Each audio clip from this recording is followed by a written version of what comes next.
Bismillahirrahmanirrahim. Assalamualaikum warahmatullahi wabarakatuh. Kisah tetangga Imam Ahmad bin Hambal yang bertobat lantaran bermimpi Rasulullah SAW sebelumnya ahli maksiat. Betapa senangnya manusia yang bisa bermimpi Rasulullah SAW dalam tidurnya, apalagi sampai bincang-bincang dengan Rasulullah SAW. Banyak umat Islam yang menginginkan hal seperti itu, tapi tidak semua umat Islam dapat bermimpi Rasulullah SAW dalam mimpinya. Biasanya ketika seorang umat Islam bermimpi Rasulullah SAW, ketika bangun, tingkat keimanannya akan bertambah dan bertambah. Selain itu, semangat dalam beribadah kepada Allah Subhanahu wa Ta'ala pun juga selalu berkobar-kobar, meskipun sebelumnya adalah orang yang ahli maksiat.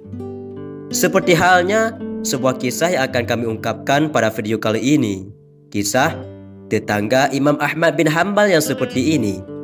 Ia adalah orang yang ahli maksiat dan Imam Ahmad bin Hambal selalu mengajaknya untuk hadir dalam suatu majelis ilmu yang selalu diisi oleh Imam Ahmad bin Hambal. Kami lansir dan kami kutip dari channel Bondowoso Network dari akun Facebook Nia Azza.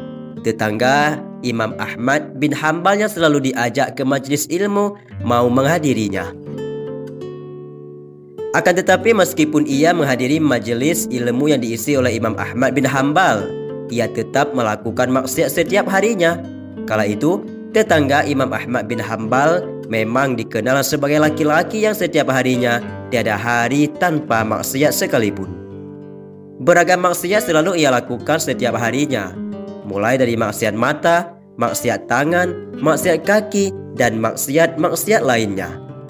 Namun meskipun begitu, Imam Ahmad bin Hambal masih saja tetap memperlakukan dia dengan baik dan begitu baiknya. Bahkan tidak segan-segan Imam Ahmad bin Hambal selalu mengingatkannya agar selalu hadir di majelis ilmunya. Tetangga itu pun hadir ke majelis ilmu meskipun dirinya adalah pendosa yang tiap hari kerjaannya hanya berbuat maksiat dan bermaksiat. Hingga pada suatu hari ternyata tetangga Imam Ahmad bin Hambal ini tidak datang ke majelis ilmu yang diisi oleh Imam Ahmad bin Hambal. Tidak ada yang tahu apa alasannya tetangga itu tidak hadir ke majelis ilmu. Yang jelas, Imam Ahmad bin Hambal merasa heran karena ini di luar kebiasaannya. Setelah mengisi majelis ilmu, ada seorang laki-laki yang mengetuk pintu dan mengucapkan salam di rumah Imam Ahmad bin Hambal. Setelah dibuka, ternyata laki-laki itu adalah tetangganya yang terkenal ahli maksiat dan tadi tidak mengikut majelis ilmu.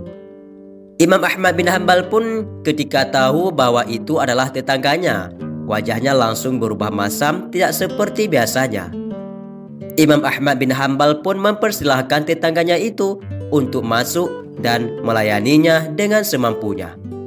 Karena melihat respon Imam Ahmad bin Hambal yang sepertinya kurang menerima kehadiran dirinya, sang tetangga itu pun lantas berkata kepada Imam Ahmad bin Hambal, "Wahai Imam Ahmad bin Hambal, mengapa engkau bermuka masam kepadaku hari ini? Padahal aku sudah bertobat dari perbuatan maksiat yang biasa aku lakukan," katanya. "Wahai Imam Ahmad bin Hambal, ketahuilah pertobatanku ini lantaran semalam aku bermimpi," tambahnya. Mendengar cerita sang tetangga ahli maksiat itu, lantas Imam Ahmad bin Hambal pun penasaran dan bertanya kepadanya, "Apa yang telah kau lihat dalam mimpimu?" tanya Imam Ahmad bin Hambal. Sang tetangga pun menceritakan bahwa ia semalam bermimpi bertemu dengan baginda Rasulullah SAW dalam mimpinya. Dalam mimpinya itu, Rasulullah SAW seperti berada di tempat yang tinggi dan di bawahnya banyak manusia yang duduk. Kemudian salah satu dari orang-orang yang berada di bawah itu berdiri dan mendatangi Rasulullah SAW agar didoakan. Rasulullah pun mendoakan orang itu. Karena langsung didoakan oleh Rasulullah, semua orang akhirnya berdiri dan maju untuk meminta didoakan oleh Rasulullah SAW. Dari sekian banyaknya orang itu, hanya tersisa tetangga ahli maksiat itu. Ia tidak bisa berdiri untuk meminta didoakan kepada Rasulullah. Karena hanya dirinya seorang yang tidak bisa berdiri dan didoakan oleh Rasulullah, tiba-tiba ia terbangun dan kaget. Karena itulah aku bertobat. Aku juga ingin didoakan oleh Rasulullah SAW seperti mereka. Aku yakin aku tidak bisa berdiri karena tiap hari aku hanya melakukan maksiat, pungkasnya lagi. Setelah Imam Ahmad mendengar cerita di tetangganya itu, dia pun Imam Ahmad bin Hanbal bersyukur setelah mendengar penjelasan tetangganya itu. Ia bersyukur karena Allah Subhanahu wa Ta'ala sudah memberikan hidayah kepada tetangganya untuk bertaubat. Kawanku semua, itulah kisah yang sangat inspiratif bagi kita semua, terutama bagi kita ahli maksiat ini yang hidup bergelimaran dengan dosa, yang setiap harinya kita melakukan dosa, baik dosa yang sengaja maupun dosa tidak sengaja. Sesuai dengan kisah ini, yaitu tentang Imam Ahmad bin Hanbal yang bertobat lantaran bermimpi dengan Rasulullah SAW, sedangkan sebelumnya ia adalah seorang ahli maksiat. Karena beliau pun bermimpi di ketika itu, hanya dialah seorang yang tidak dapat berdiri untuk meminta doa kepada Rasulullah SAW. Dan dia pun sadar penyebab itu adalah karena dia adalah ahli maksiat, sehingga dia tidak pantas bertemu dengan Rasulullah SAW.